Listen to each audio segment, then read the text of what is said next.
Hello नमस्कार साथियों, स्वागत है आपका एक बार फिर से हमारे इस प्लेटफॉर्म प्रोग्रेशन एकेडमी पर, जहां मैं प्रतीक जैन आपके साथ चल रहा था मैथ्स के रैपिडेक्स रिवीजन के सफ़र पर। अब ये रैपिडेक्स रिवीजन का, जैसे कि आपको पता है, हमारी श्रेणी चल रही है। इसी सीरीज में आज ये नेक्स्ट क्लास होने वाली है। उम्मीद है आपको क्लास पसंद आ रही होगी। तो आप लाइक करते रहिए, शेयर करते रहिए, और इन क्वेश्चंस को पहले एक बार खुद करने की कोशिश कीजिए। इनकी पीडीएफ आपको टेलीग्राम पे थोड़ी देर पहले ही अवेलेबल करवा दी जाती है। पहले आप अपने हाथ से कीजिए। जो क्वेश्चन नहीं आए उनका आंसर आप सॉल्यूशन में वीडियो में देख लिया करें। ठीक है, चलते हैं, स्टार्ट करते हैं आज की क्लास। आज का ये फर्स्ट क्वेश्चन है कि परिमेय संख्या, ये एक परिमेय संख्या दे रखी है, इसका दशमलव प्रसार कितने स्थानों के बाद समाप्त हो जाएगा। अब कितने स्थानों के बाद दशमलव का प्रसार समाप्त हो जाएगा, इसको निकालने के लिए एक कॉन्सेप्ट होता है। जो संख्या आपके पास में हर में दी हुई है, हर में क्या दिया हुआ है, 1250, इसके आपको फैक्टर करने पड़ेंगे। फैक्टर करके आपको ये देखना पड़ेगा कि 2 × 5 के कितने फैक्टर है। कि 2 × 5 के फैक्टर होंगे तभी आपके पास में शांत आवर्ती दशमलव भिन्न प्राप्त होती है। कि जब 2 और 5 के फैक्टर में आपको कोई दशमलव में हर वाला संख्या प्राप्त होगी, तभी आपके पास में ये पूरी भिन्न है, ये शांत हो पाएगी। अगर ये नहीं होगा, मान लो यहाँ पे 7 भी दे दिया जाए, तो फिर ये अशांत भी बन सकती है। ठीक है, तो 2 और 5 में इसके फैक्टर देखेंगे। और फैक्टर देखेंगे तो इसके दो फैक्टर करना आपको पता होगा कैसे निकालेंगे। जैसे आप इसका दिया 5 का भाग, तो 5 दूनी 10, 5 25, फिर 5 का दिया, फिर 5 का दिया, फिर 5 का दिया, फिर 2 का दिया एक बार। तो यहाँ पे टोटल कितना बना कि 2 की पावर तो 1 गुणा 5 की पावर 4, ये इसके गुणनखंड हो जाएंगे। 1250 के गुणनखंड क्या हो जाएंगे, 2 की पावर 1 और 5 की पावर 4। अगर आपसे ये पूछा जाता कि इसमें जीरो कितनी है, हर में 10 कितने या जीरो कितने, तब तो आप क्या देखते कि 2 × 5 में जो एलसीएम अगर लिया जाए कि 2 की पावर 1 है तो 5 की पावर 4 से मतलब नहीं है, हमें मिनिमम पावर लेनी होती है। जब तो हमें 10 की संख्या देखनी पड़ती है कि जीरो कितने हैं हर में। अब यहाँ हमें क्या चाहिए कि दशमलव प्रसार कितने स्थानों के बाद जाकर के समाप्त हो जाएगा। ये जब पूछा जाए कि कितने स्थानों के बाद दशमलव प्रसार समाप्त हो जाएगा, यानी कि ऊपर दशमलव के बाद में कितनी संख्या आएगी, तो उसके लिए आपको क्या करना पड़ेगा कि यहाँ पावर, मैक्सिमम पावर कितनी है, 2 × 5 के फैक्टर में मैक्सिमम पावर कितनी है, तो मैक्सिमम पावर है यहाँ पे 4, तो यही हो जाएगा आपका आंसर। यानी कि 4 संख्याओं के बाद में जाकर के इसका दशमलव का मान जाके समाप्त हो जाएगा। ये तो हो गया इसका करने का तरीका। अगर आपको वहाँ एग्जाम में इस तरीके से कोई क्वेश्चन आ जाए, उसका करने का तरीका नहीं आ रहा, भूल गए, याद नहीं रहा, तो इस तरीके के क्वेश्चन को आप बेसिक तरीके से, जो बिल्कुल बेसिक मैथ है, जो आप 9th 10th में क्या करते थे, वैसे करके देख लेंगे कि परिमेय संख्या ये दे दी, इसका दशमलव प्रसार कितने स्थानों के बाद जाके समाप्त हो जाएगा। जब ऐसा क्वेश्चन दे दिया जाए, आपको दिया है 14,587 और अपोन में दिया है यहाँ पे 125, तो आप क्या करेंगे, यहाँ पे सीधे सीधे इसका भाग दे करके देख लेंगे। भाग दे के देख लेंगे तो आपकी ऐसी संख्या आएगी जिसमें दशमलव के बाद में चार संख्याएं आएगी। जैसे इसका भाग दिया, 0 से भाग दिया, तो एक दशमलव तो यहाँ ऐसे लग गया। फिर आप यहाँ 25 का भाग देंगे, फिर जो कट जाएगा, फिर एक और बार 25 का भाग देंगे तो पूरा पूरा भाग चला जाएगा। और दशमलव के बाद में यहाँ 1 2 3 4 चार संख्या आएगी। ठीक है, तो ये बिल्कुल बेसिक तरीका। इस तरीके के क्वेश्चनों को छोड़ना नहीं है, देख करके डरना नहीं है। अगर आपको तरीका याद नहीं आ रहा तो आप बेसिक तरीके से कीजिए और इस क्वेश्चन को करके जरूर आना है। चलेंगे नेक्स्ट। अब यहाँ पे ये है कि n³ - n सदैव किससे विभाज्य है। जब इस तरीके से कोई n में या x में आपकी क्वेश्चन आ जाता है, तो इसको देख के डरने की या छोड़ने की जरूरत नहीं होती। आप इसको सोल्व कीजिए, आप इसमें दिमाग लगाइए, आप इसमें क्या कर सकते हैं। यहाँ पे आपको दिया हुआ है n³ - n, तो n³ - n को ये देखिए कि सबसे पहले इसके फैक्टर कैसे कर सकते हो, इसके टुकड़े कैसे कैसे कर सकते हो। भाई इसको देख के आपको कुछ भी समझ में नहीं आ रहा, आप ये पता लगाना है कि सदैव किससे विभाज्य है। तो या तो आप सीधे ऑप्शन से करके देख लीजिए। ऑप्शन में यहाँ पे कुछ भी, कोई भी संख्या रख दिया, एन में कोई भी संख्या रख दिया, और फिर उसमें देख लीजिए कि ये किससे विभाज्य हो रहा है। मान लीजिए यहाँ पे आपने रख दिया, 1 रख दिया, 2 रख दिया, मान लीजिए 2 रखा है यहाँ पे। 2 रखने पे कितना आएगा, 2 का क्यूब 8, 8 - 2, 2 रखने पे आएगा ये 8 - 2 यानी कि 6। यहाँ पे आप 3 रख करके देख लीजिए, 3 रख के देखोगे तो यहाँ पे 3 3 9 9 27, 27 - 3, और ये आ जाएगा आपका 24। फिर आप यहाँ 4 रख के देख लीजिए, 4 रखेंगे तभी आ जाएगा 64 - 4, और ये आ जाएगा 60। अब आप इसको चेक कर लीजिए कि ऑप्शन में किससे विभाज्य है, 4 5 6 8। अब यहाँ देख लीजिए ये 4 से विभाज्य है क्या, नहीं, तो ये 4 तो वैसे क्रॉस हो गया। ये 5 से विभाज्य है क्या, नहीं, 5 से विभाज्य नहीं, तो ये भी क्रॉस हो गया। ये 6 से विभाज्य है क्या, 6 से ये वाला विभाज्य है, 6 से इसमें भाग दिया जाए तो 6 चौक 24, 6 से इसमें भाग दिया जाए तो 6 10 बार 60, तो इसका मतलब ये 6 से विभाज्य है। ये हो सकता है एक बार आप 8 को भी चेक कर लीजिए, 8 से 6 का विभाज्य होता ही नहीं है, पॉइंटों में आएगा, तो इसका मतलब 8 भी नहीं है। तो ये तो हो गया बिल्कुल ऐसा तरीका है जिसमें आपको फॉर्मूला नहीं पता, कुछ भी नहीं पता, तो आप इसको सीधे-सीधे इस तरीके का कोई भी आपके पास में व्यंजक दिया हुआ हो, कोई भी सूत्र, फॉर्मूला कुछ भी दिया हुआ हो, अगर आपसे कोई पूछ लीजिए सदैव किससे विभाज्य होगा, ऑप्शन रख करके इसमें चेक कर लीजिए। आप इसका मान लिखाइए, एन में जब मान दिया हुआ है तो एन में आप संख्या रख रख करके मान निकाल लीजिए। जैसे हमने यहाँ पे 2 रखा, 3 रखा और 4 रखा, इससे जो मान आया आपका 6, 24 और 60, ये सब कुछ 6 से विभाज्य हो रहे हैं, इसलिए आपका आंसर आ गया 6। ये तो हो गया एक जनरल तरीका। बाकी अगर इसको सोल्व किया जाए तो इसके टुकड़े करके देखेंगे, एन क्यूब माइनस एन में से आप एन कॉमन ले लीजिए, एन बाहर निकाला तो आपके पास बचा एन स्क्वायर माइनस 1। अब इसके आगे और टुकड़े करेंगे तो ये हो जाएगा एन स्क्वायर माइनस 1 स्क्वायर, यानी कि ए स्क्वायर माइनस बी स्क्वायर का अगर फॉर्मूला तोड़ा जाए तो ये बनता है ए प्लस बी और ए माइनस बी, इस तरीके से बनता है। तो इसके टुकड़े क्या हो जाएंगे कुछ इस प्रकार से, N, N plus one, N minus one, ये इसको इस प्रकार से भी लिख सकते हैं, एन माइनस वन फिर इंटू एन प्लस वन। अब ये क्या हुआ, ये कुल मिलाकर के 3 क्रमागत संख्या हुई है। 3 क्रमागत संख्या कैसे, जैसे कि 3 क्रमागत संख्या हो गई 2, 2 के बाद 3, 3 के बाद 4, ये हो गए 3 क्रमागत संख्या। ऐसे ही आप किसी भी संख्या को देख सकते हैं, जैसे कि 6, 6 के बाद 7, 7 के बाद 8, ये हो गए 3 क्रमागत संख्या। ये जो है ये क्या बनी है, 3 क्रमागत संख्या। यहाँ पे आप कुछ भी रखिए 3 क्रमागत संख्या आएगी। एन की जगह मान लीजिए आपने 5 रखा, ये 5 हो गया, ये 5 माइनस 1 4, और ये क्या हो गया 5 प्लस 1 6। तो इस तरीके से 3 क्रमागत संख्या, लगातार वाली 3 संख्या आएगी। और एक थ्योरम होती है एनसीईआरटी में, सीधे सीधे इस पे बेस्ड कई क्वेश्चन दिए हुए। एक थ्योरम ये होती है कि अगर 3 क्रमागत संख्याएं तो उनका गुणनफल, 3 क्रमागत संख्याओं का गुणनफल सदैव 6 से विभाज्य होता है। 3 क्रमागत संख्याओं का गुणनफल 6 से विभाज्य होता है।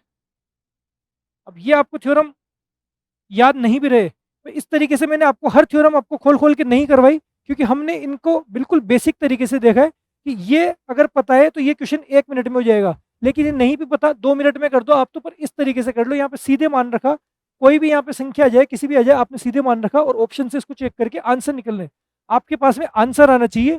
और वो निकालने का सबसे बेस्ट तरीका है कि कोई भी क्वेश्चन आ जाए तो आप इस तरीके से तो सबको निकाला जा सकता है मान रख करके, ठीक है। थ्योरम याद नहीं भी रहे तो भी आपको जनरल तरीका आपको आना चाहिए, कि जनरल तरीका तो आपको इसको छोड़ के नहीं आना है, देख के छोड़ना नहीं है, करने की कोशिश करनी है। और ये तब होगा जब आप एक बार खुद करने की कोशिश करेंगे, ठीक है। चलेंगे नेक्स्ट। अब यहाँ पे आपको दिया गया है कि x माइनस वाई का cube plus Y minus Z का cube plus Z minus X का क्यूब, इसका मान किसके बराबर होगा, ठीक है। बहुत पॉपुलर क्वेश्चन है, काफ़ी बार क्वेश्चन पूछा जाता है इस तरीके का। अब इस क्वेश्चन को देख करके आपको बिड़ते सोल्व करने नहीं बैठ जाना। पहले आप इस क्वेश्चन में एक चीज़ देखो, यहाँ पे एक सिमिलरिटी दिखेगी आपको, यहाँ x माइनस वाई है, यहाँ y माइनस जेड है, यहाँ z माइनस एक्स है, ठीक है। इस तरीके की जब आपको सिमिलरिटी दिखे तो आप यहाँ समझ लीजिए कि यहाँ पे कुछ ना कुछ ट्रिक लगने वाली है। ट्रिक क्या लगने वाली है कि ऐसे A cube minus B, A cube plus B cube plus C cube, जब इस तरीके का फॉर्मूला होता है तो आपको इसका एक ही फॉर्मूला आपको पता होता है, A cube plus B cube plus C cube का वो क्या होता है कि A cube plus B cube plus C cube minus 3ab। इस तरीके का अगर कुछ दिया जाए तो इसका एक ही फॉर्मूला है जो आपको पता होता है, क्या होता है A square plus B square plus C square plus 2ab plus B C plus C A. अब ये फॉर्मूला ही है जो आपको पता है, बस केवल एक, sorry, A plus B plus C bracket A square plus B square plus C square minus A B minus B C minus C A. ये एक ही फॉर्मूला है जो इस तरीके के क्वेश्चनों में काम आता है। अब ये जब आपको फॉर्मूला पता है तो आपको पता है कि कहीं ना कहीं ये फॉर्मूला इसमें लगने वाला है, क्योंकि यहाँ पे दिया हुआ है A cube plus B cube plus C cube. Option में देखें तो आप इसी तरीके से दिया हुआ है A cube plus B cube plus C cube, ये 3abc, 3abc ये होता है 3abc। तो ये जब इस तरीके की टर्म आपको दिख रही है तो समझ में आ जाना चाहिए कि फॉर्मूला तो यही काम में आने वाला है। अब फॉर्मूला आपको पता लग चुका, लेकिन दूसरी चीज इसमें क्या है कि ये एक सममित बना रहा है, सिमेट्री। सिमेट्री कैसे, X minus Y, Y minus X, Z minus X minus Y, Y minus Z, Z minus X, इस तरीके से एक सममिति बना रहा है। यानी कि आप यहाँ देखिए, अगर इसको पूरे को आप मान लीजिए ए, इस पूरे को आप मान लीजिए ए, तो ए का क्यूब प्लस बी का क्यूब प्लस सी का क्यूब, इस तरीके से अगर इसको मान लें आप, ये ए है, ये टर्म b है और ये टर्म है आपके c। तो a cube plus B cube plus C cube, इस वाले फॉर्मूले में इसको रखा जा सकता है। लेकिन यहाँ पे आप एक चीज़ देखिए कि यदि हमें क्या चाहिए, a plus B plus C, इसका मान क्या हो रहा है कि अगर a plus B plus C, इसका मान हम निकाल करके देखें, क्वेश्चन को देखते हमें ये चीज़ समझ में आ जानी चाहिए कि जब सममिति बन रही है कि यहाँ पे x माइनस वाई है, वाई माइनस जेड है, जेड माइनस एक्स है, इस तरीके से सिमेट्रिसिटी यानी कि सेम सेम सी चीज़ आपके पास बन रही है, तो सबसे पहले ये निकाल के चेक कर लीजिए। यही इसमें ट्रिक है, ये निकाल के चेक कर लीजिए। ज़्यादातर क्वेश्चनों में क्या होता है कि ए प्लस बी प्लस सी ये क्या हो जाएगा, जीरो हो जाएगा। ये जीरो हो जाएगा तो ये क्वेश्चन करना काफ़ी आसान हो जाएगा। और वो कैसे होएगा, A plus B plus C, इसका मान क्या होगा, इसको जोड़ा हमने X minus Y plus Y minus Z plus Z minus X, और आखिर में क्या हो जाएगा, एक्स से एक्स कट जाएगा, वाई से वाई कट जाएगा और जेड से जेड कट जाएगा। तो A plus B plus C का मान क्या आ जाएगा, जीरो। अब A plus B plus C का मान आ गया जीरो, तो हमें ये पता है कि ये जो हमारा फॉर्मूला है, ये फॉर्मूला है, इस फॉर्मूले में इधर वाला पार्ट हो गया आपका जीरो। ये जीरो हुआ तो जीरो से ये गुणा करके ये भी जीरो हो जाएगा। अब ये जीरो हो गया तो ये फॉर्मूला सीधे सीधे किस में कन्वर्ट हो जाएगा, सीधे सीधे ये फॉर्मूला कन्वर्ट हो जाएगा कि A cube plus B cube plus C cube बराबर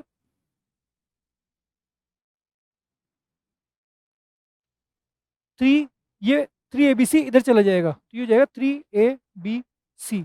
ये टर्म आपको ध्यान रखनी है बस।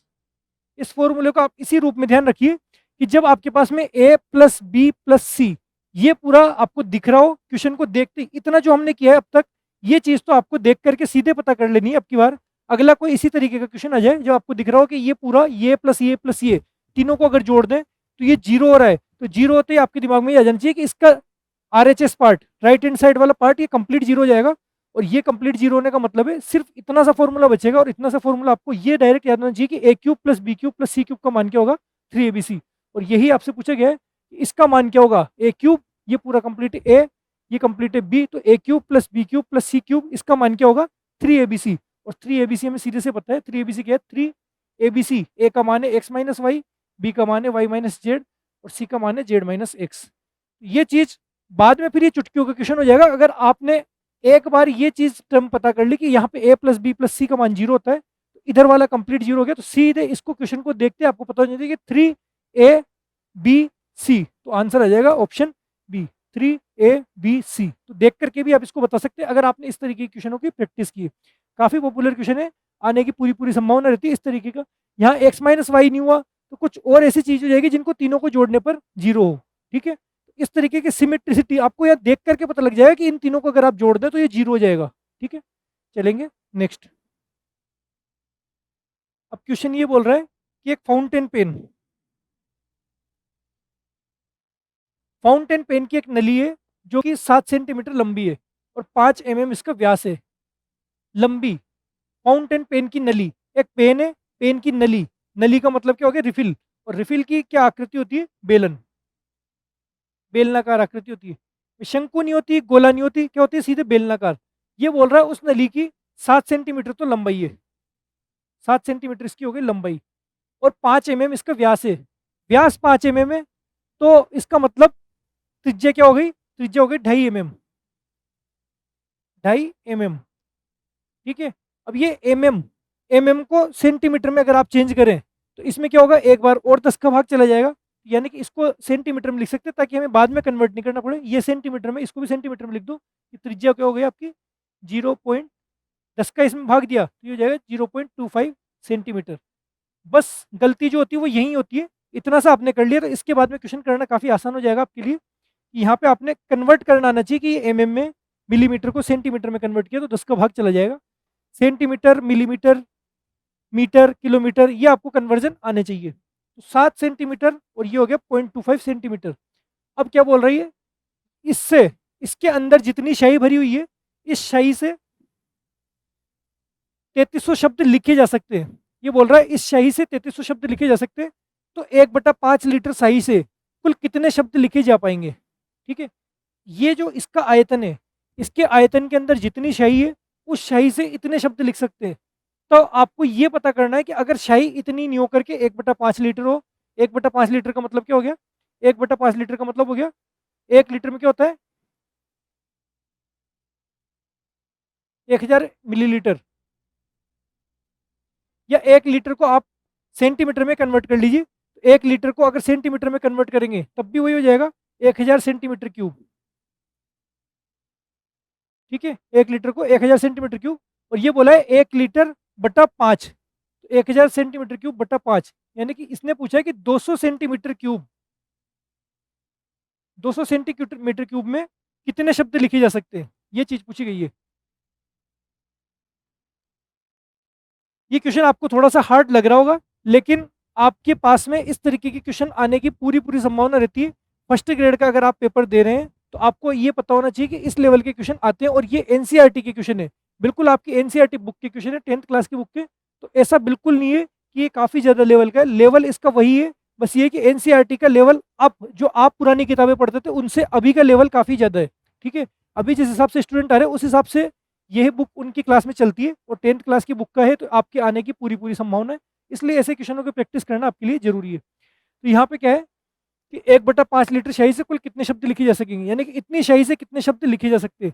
सबसे पहले तो ये पता करना है कि इतनी शाही से 3300 शब्द लिखे जा रहे थे, तो इसका आयतन निकालना है। इसका आयतन मतलब बेलन का आयतन, और बेलन का आयतन क्या होता है, पाई आर स्क्वायर एच। इसका अगर आयतन निकालें तो आयतन का मतलब हो गया पाई आर स्क्वायर एच। तो पाई आर स्क्वायर एच का अगर मान निकालें तो 22/7, आर का मान क्या है 2.5, नहीं 0.25, 0.25 centimetre into 0.25 centimetre into H कितना है 7 सेंटीमीटर। तो यहाँ 7 से तो 7 गया, ठीक है, 25 इंटू 25 625, दो संख्या के बाद पॉइंट यहाँ है, दो संख्या के बाद पॉइंट यहाँ है, इसलिए 1 2 3 और 4 संख्या के बाद पॉइंट लग जाएगा टोटल।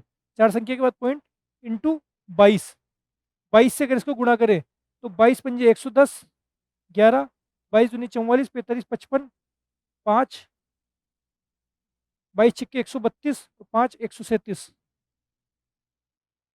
ये हो जाएगा 1.375 सेंटीमीटर क्यूब। तो इसका मतलब ये हो गया, ये जो क्वेश्चन दिया हुआ है अब आप खुद कर सकते हैं इसको, कि ये इतनी शाही में 1.3750, अब आपको यहाँ आयतन मिल गया कि जो इतनी शाही कितनी है आपके पास में, ये इतनी शाही में कितने शब्द लिखे जा रहे हैं 3300, ये चीज समझिए। इतनी शाही में कुल लिखे जा रहे हैं 3300 शब्द, और क्वेश्चन में ये पूछा गया है कि इतनी शाही में कुल कितने शब्द लिखे जा सकते हैं। बस ये दो चीज आपको ये पता है, इतनी शाही में इतने शब्द लिखे जा रहे हैं तो इतनी शाही में कितने शब्द लिखे जाएंगे, ये चीज आपको निकालनी है। तो सीधी सी बात है, इसमें 3300 शब्द लिखे जा सकते हैं, 3300 शब्द इतनी शाही में लिखे जा रहे हैं, तो इसका मतलब हो गया 3300 शब्द अगर 1.375 में लिखे जा रहे हैं, 1.375 में लिखे जा रहे हैं, तो 200 सेंटीमीटर क्यूब में कितने शब्द लिखे जा सकते हैं, ये हम 200 से गुणा कर देंगे। बस सीधी सी बात है कि जितनी शाही में हमें निकालना है उसका तो गुणा करना है, और जितनी में पहले निकालने का वो दिया हुआ है उसका भाग देना है। तो यहाँ पे 3300 शब्द लिखे जाते हैं इतनी शाही से, तो एक शब्द की आपके पास में आ जाएगा, भाग देने बाद ये आ जाएगा भाई एक शब्द कितनी शाही से लिखा जा रहा है। फिर आपको निकालना है 200 सेंटीमीटर क्यूब से कितने शब्द लिखे जा सकते हैं, तो आप इसको गुणा कर लो, बस इससे आपका आंसर आ जाएगा। जो भी होगा इसका आंसर आ जाएगा। जैसे कि यहाँ पे आपने पॉइंट हटाया, पॉइंट हटाते यहाँ पे 1 2 3, तो यहाँ पे 1 2 3 0, ठीक है। फिर आप इसको काट देंगे, जो भी हो ये अगर इसको काटे तो ये जाएगा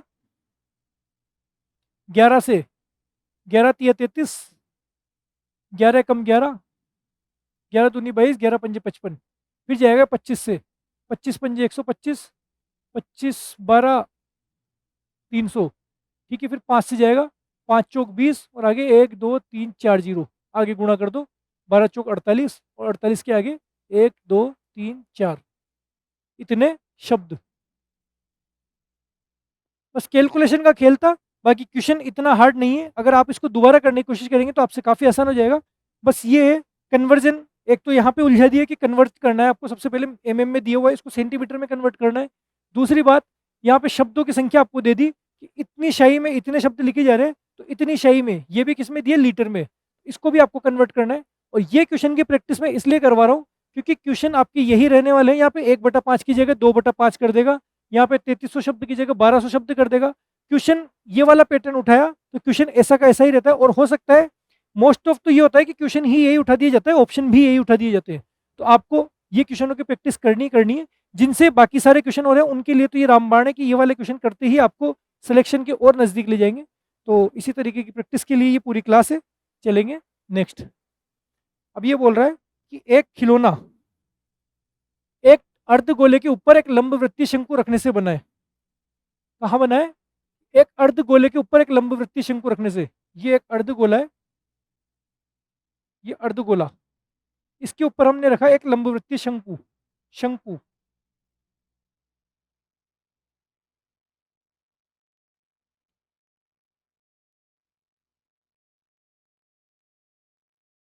ठीक है। ये नीचे तो हो गया अर्धगोला और ऊपर हो गया अर्ध लंबवृत्तीय शंकु।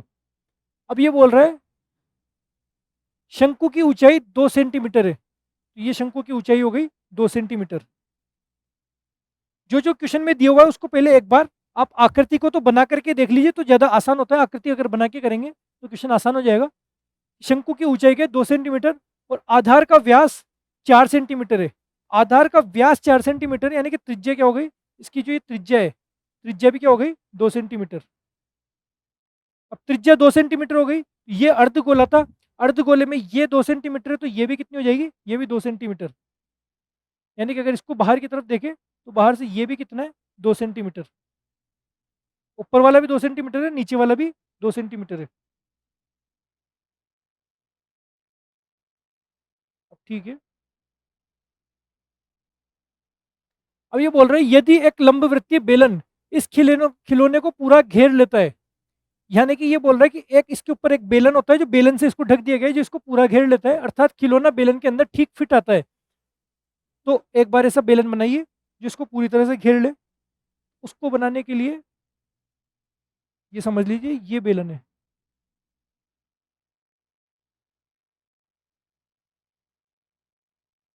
ठीक तरीके से फिट तो तभी आएगा जब इसकी सारी भुजाएं इस पे टच हो। ये देख लीजिए, अब ये बेलन इसको पूरी तरह से घेर लिया। तब आपसे क्या पूछा गया है? तब पूछा गया है कि खिलौना बेलन के अंदर ठीक फिट आता है, तो बेलन और खिलौने के आयतनों का अंतर ज्ञात कीजिए। यानी कि बेलन का आयतन माइनस ये जो अंदर वाली आकृति है इसका आयतन। अंदर वाली आकृति क्या है?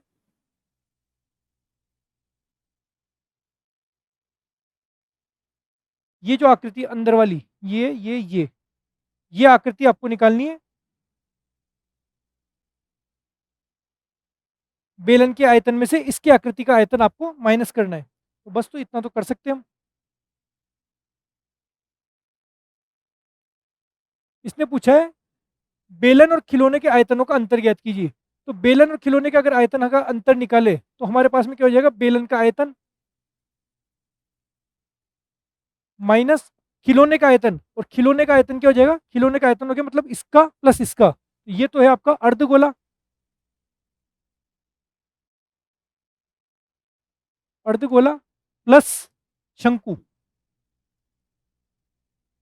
अर्धगोले का आयतन प्लस शंकु का आयतन, इन दोनों के आयतन को आपको जोड़ देना है और ये आपके पास में आ जाएगा आंसर। तो सीधी सी बात है, यहाँ पे एक चीज और दी है कि पाई का मान 3.14 ही प्रयोग करें। जब क्वेश्चन में लिख करके दिया 3.14 तो आपको 3.14 करना है, और इस हिसाब से यहाँ पे ऑप्शन दिए हुए हैं।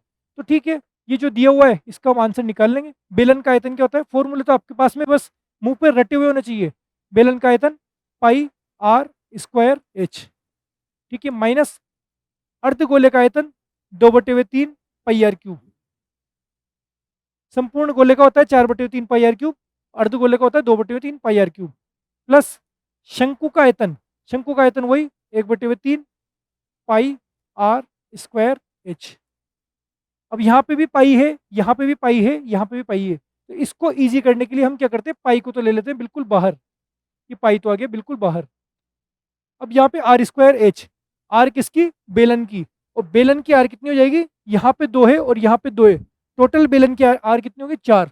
यहाँ पे तो हो गई 4 का 2 का 4 का स्क्वायर, 4 का स्क्वायर, सॉरी ये तो हो गई बेलन की एच। बेलन की एच तो कितनी हो गई? 4। और बेलन की त्रिज्या कितनी होगी? त्रिज्या वही होगी जो इसकी त्रिज्या है। यहाँ पे इसकी भी त्रिज्या 2 है, इसकी भी त्रिज्या 2 है और बेलन की भी त्रिज्या 2 है। सबकी त्रिज्या यहाँ पे 2 ही है, तो त्रिज्या कितनी हो जाएगी इसकी? 2, और 2 का स्क्वायर, ठीक है, माइनस यहाँ पे अंदर क्या है? 2/3 और आर का क्यूब, किसका आर? इसका। अर्धगोले का आर कितना है, आर वही है, त्रिज्या सबके 2 ही है, तो 2 का क्यूब, यानी कि 2 का क्यूब प्लस 1/3, और यहाँ पे पाई तो बाहर गया, आर स्क्वायर एच, आर किसकी, इसकी, आर कितनी है, सबकी यहाँ पे 2 ही है, तो आर तो कितनी होगी, 2 का स्क्वायर, और एच कितनी है, इसकी एच भी 2 है, तो ये एच हो गई 2। तो बस इसको सोल्व कर लीजिए और आपके पास में आंसर आ जाएगा। अब यहाँ आप देख लीजिए, क्वेश्चन चित्र बनाना थोड़ा सा हार्ड दिया था कि यहाँ पे एक आकृति दी, इस आकृति की इमेजिनेशन अगर आपने कर ली, इमेजिनेशन करने के बाद में यहाँ पे इसको जमाना, फॉर्मूला तो आपको पता ही है, फॉर्मूला पता होने के बाद में इसको जमाना काफ़ी आसान है कि अगर आपने इमेजिनेशन कर ली तो ये फिर क्वेश्चन गलत हो ही नहीं सकता। बिल्कुल ये गलत होने की संभावना बिल्कुल नहीं होती। अगर आप जमा दिया, फॉर्मूला पता है, तो कैलकुलेशन में बिल्कुल मिस्टेक नहीं होगी। आप इसको रख करके देखिए, पाई का मतलब तो हो गया 3.14, अंदर क्या है यहाँ पे 2 का स्क्वायर 4 और 4 चौक 16, यहाँ तो हो गया 16, माइनस यहाँ पे क्या है 2, 2 का क्यूब 8, 8 दूनी 16, तो ये हो गया 16/3 प्लस 2 दूनी 4, 4 दूनी 8 और 8/3। बस तो आगे सोल्व कर लो। 3.14 तो बाहर है, अंदर क्या है यहाँ पे 16, माइनस यहाँ पे एलसीएम ले ले अगर 3, तो 3 एलसीएम लेने पे यहाँ तो बचा 16 और यहाँ पे बचा 8। आगे इसको और सोल्व करेंगे तो 3.14, यहाँ पे 16 माइनस 16 और 8 24, 24/3, और 24/3 क्या होता है, 8 3 24, 8, 16 में से 8 गया तो क्या बचा 8, 3.14 इंटू 8, और इसको अगर सोल्व करेंगे 8 चौक 32, 8 एकम 8, 11, 8 3 24 और 1 25, 25.12 ऑप्शन 1। ठीक है, 25.12 सेंटीमीटर क्यूब, क्योंकि आयतन में इसलिए सेंटीमीटर क्यूब। मेन चीज क्या है, कैलकुलेशन में बिल्कुल दिक्कत नहीं आएगी। आपने अगर आकृति सही जमा ली, यहाँ पे आपके पास में आकृति आनी चाहिए, इसको पढ़ करके आकृति जमाना, आकृति देख करके तो ये फॉर्मूले में मान रखना है सीधा सा और आंसर निकाल लेना है। और ये क्वेश्चन भी काफी इंपॉर्टेंट क्वेश्चन है। तो चलेंगे नेक्स्ट क्वेश्चन पर, ठीक है, चाहो तो आप स्क्रीनशॉट ले लीजिए। चलेंगे नेक्स्ट। अब आते हैं हम सांख्यिकी के क्वेश्चन पे। सांख्यिकी में ये क्वेश्चन है कि 250 प्रेक्षणों में से पहले 100 प्रेक्षणों का माध्य है 5, और शेष बचे हुए 150 प्रेक्षणों का माध्य है ये, तो पूरे समूह का माध्य क्या होगा। तो ऐसे क्वेश्चन करना तो हमारे लिए बहुत बाएं हाथ का खेल है। 250 कुल प्रेक्षण है, ये बोल रहा है 100 प्रेक्षणों का माध्य तो 5 है, तो 100 प्रेक्षणों का माध्य अगर 5 है तो उन 100 प्रेक्षणों के कुल कितना हो जाएगा, कुल हो जाएगा 100 इंटू 5, ये तो हो गया हमारे पास में 500। 100 प्रेक्षणों का माध्य तो हो गया 5, और 150 प्रेक्षणों का माध्य 25/3, तो 150 प्रेक्षणों का माध्य अगर 25/3 है, तो 150 को आप 25/3 से गुणा करेंगे तो इनका टोटल आ जाएगा। यहाँ पे इसका दिया 50, 25 को 50 से गुणा किया तो ये हो गया 1250। यानी कि आपके पास में कुल 250 प्रेक्षणों का माध्य कितना आ जाएगा, कुल प्रेक्षण तो कितने हो गए 250, 100 तो ये और 150 ये, कुल प्रेक्षण तो 250, और उनका मान कितना आ गया, उनका मान आ गया यहाँ पे 1200 और 5 1700, 1750। यानी कि 250 प्रेक्षणों का मान है आपके पास में 1750, 250 प्रेक्षणों का योग है आपके पास में 1750। अब प्रेक्षणों का योग आ गया, प्रेक्षणों की संख्या आपके पास आ गई, तो पूरे का माध्य क्या है ये आप निकाल सकते हैं। माध्य सीधी सी बात है, प्रेक्षणों का योग बटा प्रेक्षणों की संख्या, तो वही 1750 बटे 250, इतना तो कर ही सकते हैं, 25 सत्ते 175। ठीक है, ऑप्शन बी। सिंपल क्वेश्चन था, करना सबको आगे हो गए। तो चलेंगे नेक्स्ट। यदि प्रथम n प्राकृत संख्याओं का माध्य 2n/3 हो तो n का मान क्या होगा। ये बोल रहा है कि n संख्याओं का माध्य, n संख्याओं का माध्य इसने क्या दिया है 2n/3। ट्रिकी क्वेश्चन है, क्लास में भी करवाया हुआ है, एग्जाम में भी आया हुआ है। यहाँ बोल रहा है n संख्याओं का माध्य 2n/3, तो इसने पूछा है n का मान क्या होगा। अब ये तो क्या है, इसने दिया है 2n/3, लेकिन हमारे हिसाब से n संख्याओं का माध्य क्या होता है, वही n संख्याओं का माध्य होता है n+1/2।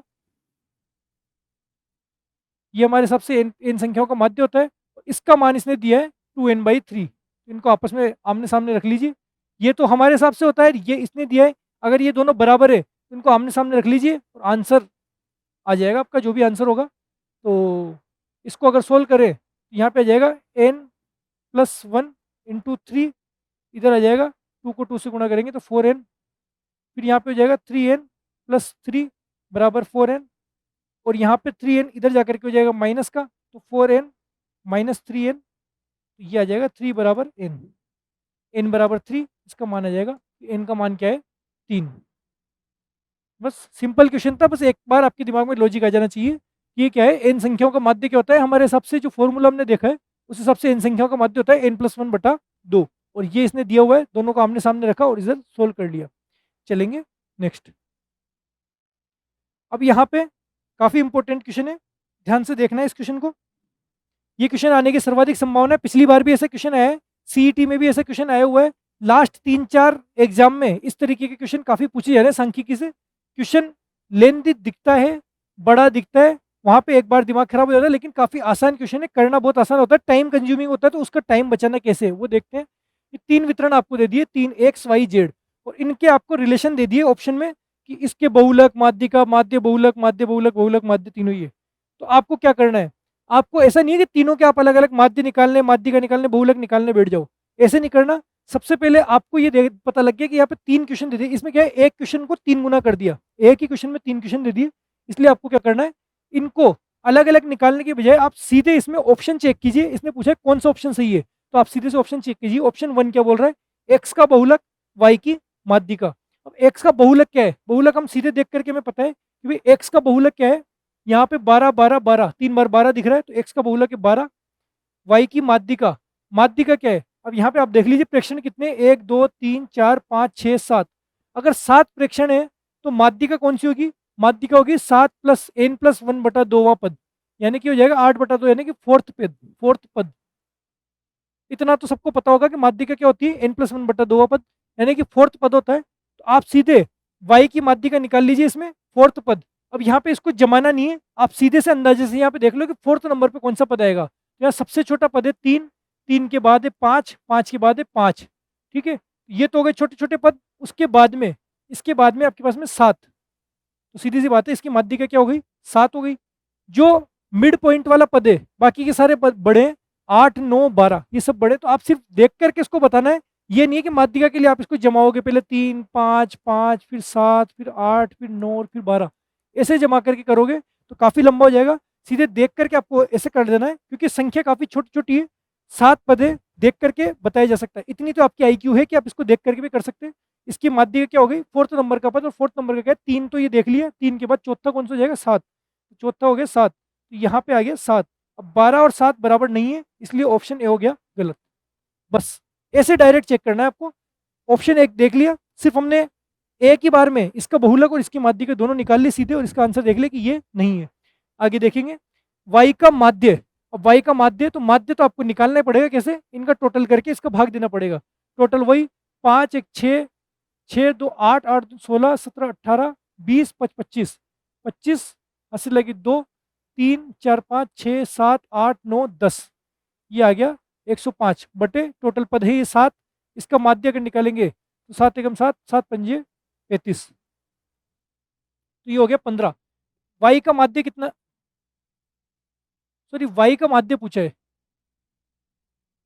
कोई बात नहीं, निकाल दिए। वाई का माध्य पूछा है तो वाई का निकाल लो, 8 11 23 28 37 42 49, 49 बटे हुए 7, उसमें अगर भाग दिया तो ये आ गया 7। वाई की माध्य का, वाई का माध्य कितना आ गया आपके पास में 7, वाई का माध्य 7 आ गया। जेड का बहुलक पूछा, और जेड का बहुलक क्या है 10 10 10 12 15 11 16, 10 आ रहा है यहाँ पे, रिपीट हो रहा है, इसका मतलब यहाँ पे इसका बहुलक हो गया 10। तो 7 और 10 बराबर है क्या, नहीं है, इसलिए ये ऑप्शन भी हो गया गलत। फिर है जेड का माध्य और एक्स का बहुलक। तो जेड का माध्य क्या है, जेड का माध्य निकालने के लिए भाई ये चीज हमने एक्स्ट्रा कर दी, वरना कि क्वेश्चन इतना बड़ा नहीं है, ये चीज एक्स्ट्रा नहीं करते तो इतना बड़ा नहीं होता। दूसरी बात, कई बार ऐसा होता है कि फर्स्ट ऑप्शन ही आपका आंसर आ जाता है, तो इसलिए बस करना इसको ऐसे कि डायरेक्ट इसको हवा में करना है, एक एक चीज को लिखने नहीं बैठना। यही आपका टाइम बचाने का तरीका होता है कि इसमें टाइम कंज्यूमिंग होगा और आपको ऐसा लगेगा काफी बड़ा क्वेश्चन, जबकि आप देखिए डिजिट काफी आसान है, जोड़ना आसान है। बहुलक आपको सीधा सीधा दिख रहा है, इसका बहुलक 12 है, इसका बहुलक 10 है, बहुलक भी आपको सीधी सीधी दिख रहा है, माध्य का आप सीधी सीधी दिख रही है, बस माध्य ही तो है जो निकालना है। तो माध्य निकालने के लिए इसके डिजिट भी काफी आसान दिए हुए हैं।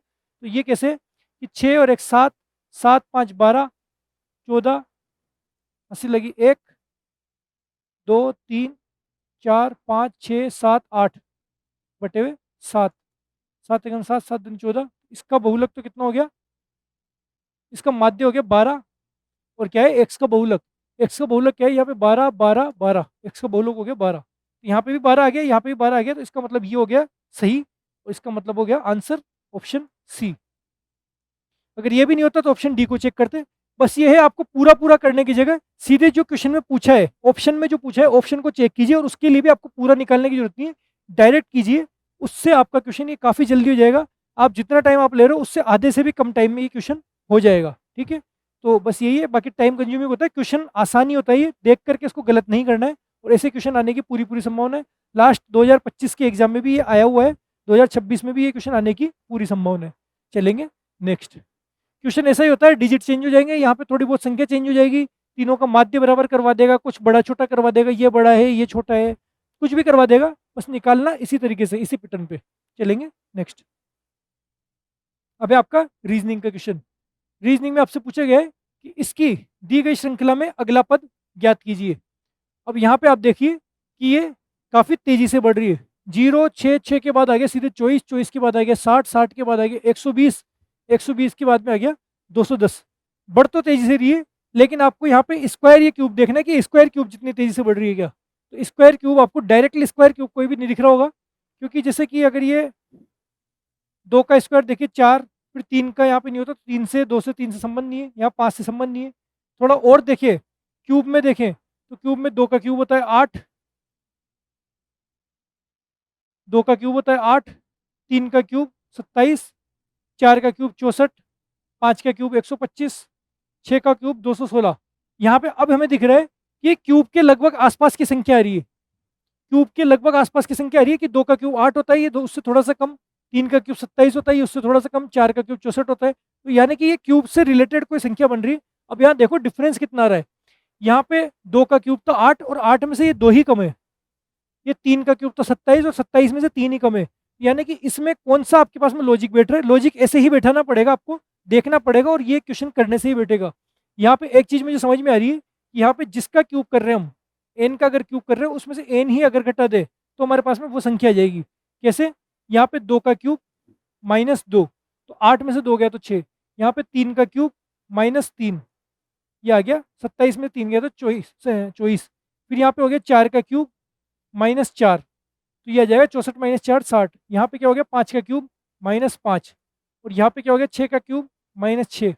इसी तरीके से ये जो जीरो है इसको भी कर सकते हैं हम, 1 का क्यूब -1, ये भी हो जाएगा जीरो। तो आखिरी वाली जो क्वेश्चन मार्क बचा है ये हमें ज्ञात करना है, और ये क्या हो जाएगा, जब 6 तक यहाँ आ गया तो ये आ जाएगा 7 का क्यूब -7, और 7 का क्यूब आपको पता है 343, माइनस का 7, तो ये हो जाएगा 337। ऑप्शन 300 343 -7, 336।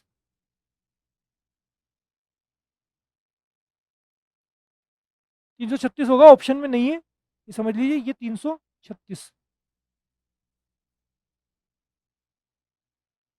ठीक है, ये रहा ऑप्शन, ये रहा 336। इस तरीके से आपके पास में ये करने के लिए आपको क्या होता है कि प्रैक्टिस की जरूरत होती है। प्रैक्टिस में आपको दिमाग लगाना है कि अगर सीरीज तेजी से बढ़ रही है तो तेजी में कितनी तेजी, स्क्वायर के आसपास बढ़ रही है कि क्यूब के आसपास बढ़ रही है, और अगर तेजी से नहीं बढ़ रही, कुछ कुछ डिफरेंस आ रहा है, तो आप उनको आपस में घटा करके देख लीजिए। सीरीज करने का यही तरीका है कि आप करेंगे, एक बार दिमाग लगाएंगे तो आपको करना आ जाएगा। लॉजिक इसी तरीके से बैठाना पड़ेगा। क्यूब हो सकता है, स्क्वायर हो सकता है, स्क्वायर में कुछ प्लस माइनस हो सकता है, क्यूब में कुछ प्लस माइनस हो सकता है, ये इनके आपस में कुछ ना कुछ डिफरेंस हो सकता है, ये डिफरेंस का डिफरेंस हो सकता है। ठीक है, जैसे कि पिछली क्लासों में हमने देखा डिफरेंस का डिफरेंस भी हो सकता है। एक क्वेश्चन इस चैप्टर से आना तय है, चाहे किसी भी शिफ्ट में आए, एक क्वेश्चन तो आएगा ही आएगा। वैसे भी रीजनिंग के पांच पांच चैप्टर है, तो हर चैप्टर में से क्वेश्चन आ जाएगा, इतनी शिफ्ट है। चलेंगे नेक्स्ट। ये बोल रहा है एक निश्चित कूट में अबेंडनमेंट, इसका ये लिखा जाता है, तो इसको ये लिखा जाता है, तो इसी कूट में इसको क्या लिखा जाएगा, ये चीज आपसे पूछी गई है कि किसको A B O N D O N M E N T.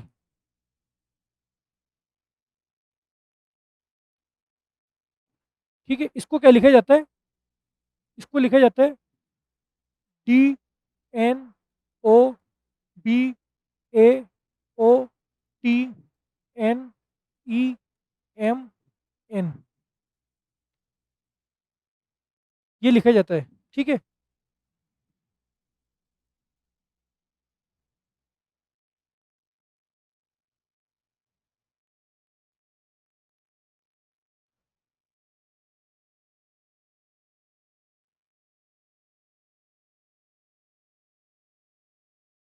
क्या दिक्कत हो गई इसको, खैर छोड़ो। इसको ये लिखा जाता है, इसने पूछा है उसको क्या लिखा जाएगा, जर्मिनेशन, जर्मिनेशन को। तो यहाँ पे आप देखिए लॉजिक क्या बैठ रहा है, ए से डी जा रहा है, बी से एन जा रहा है, ओ से ओ जा रहा है। नहीं, ऐसा नहीं जा रहा। कितने शब्द है, 1 2 3 4 5 6 7 8 9 10 11, 11 है। ऐसा हो सकता है स्टार्टिंग के 5 अलग जा रहे हो, ओ का तो ओ रह रहा है, और स्टार्टिंग के 5 लास्ट के 5। हाँ, ए पे जा रहा है, बी पे जा रहा है, ओ पे जा रहा है, एन पे जा रहा है, डी पे जा रहा है। इसमें क्या हुआ कि जब विषम संख्या में हो तो आप एक चीज लॉजिक जरूर लगा के देख लेना कि बीच वाले को छोड़ के इधर वालों को अलग और इधर वालों को अलग। ये वाला लॉजिक आजकल काफी आ रहा है इस तरीके का। ये एन, ये एम, ये ई, ये एन और ये टी। काफी आसान क्वेश्चन है, सब कुछ भी चेंज नहीं किया, सिर्फ उनकी जगह प्लेस चेंज किया, यहाँ से उठा करके यहाँ रख दिया। तो बस अब तो इसका कर ही सकते हैं। ये चीज आपको लॉजिक पता लग गई तो जो क्वेश्चन दिया हुआ है वो भी आप निकाल सकते हैं। क्वेश्चन में क्या दिया हुआ है, वो दिया हुआ है GERMINATION,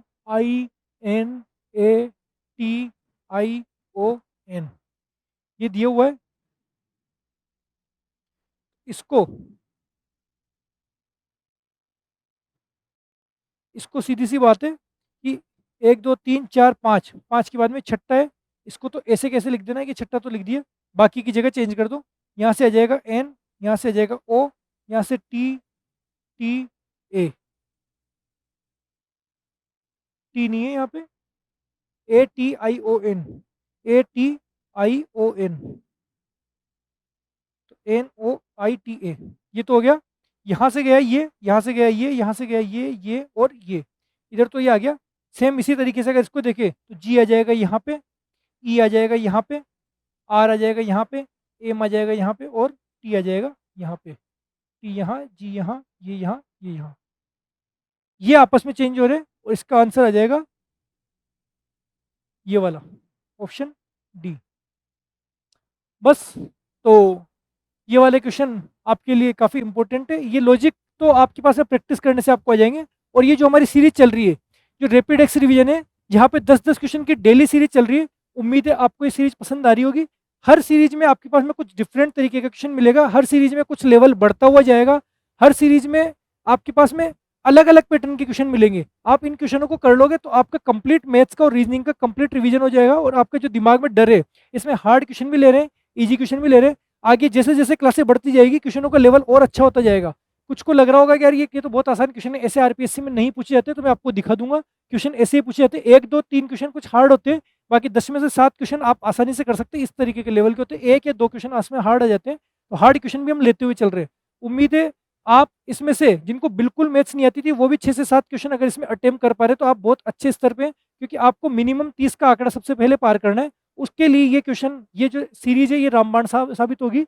आपको मैथ्स रीजनिंग का कंप्लीट एक साथ ये रिवीजन ही हो रहा है। हर तरीके के क्वेश्चन, हर तरीके के चैप्टर आप एक साथ करोगे, दिमाग में फॉर्मूले बार बार आएंगे, तो बस आपकी ये चीज़ रिकॉल होती जाएगी। तो ये क्लास पसंद आ रही है तो आप लाइक कर दीजिए, शेयर कर दीजिए और कमेंट में आप बताइए आपको कैसी लग रही है क्लास, कैसी लग रही है, नेक्स्ट क्लास किसकी चाहिए। अगर आपको लगता है कि आपको प्रीवियस ईयर जो एमसीक्यू है, यानी कि जो पिछली बार 2025 की क्लास में जो पेपर 2025 के पेपर में जो क्वेश्चन आए थे, अगर वो वाले क्वेश्चन चाहिए तो नेक्स्ट क्लास हम उसकी भी ले सकते हैं कि पूरे के पूरे जो पिछले पेपर में आए थे वो 10 के 10 क्वेश्चन आपको एक साथ करा सकता हूँ और उस पे पैटर्न पे सेम टू सेम में कुछ डिजिट बदल के भी करवा सकता हूँ। जैसा भी हो आप बताइए और शेयर करते रहिए। मिलते हैं नेक्स्ट क्लास में, तब तक के लिए जय हिंद, धन्यवाद।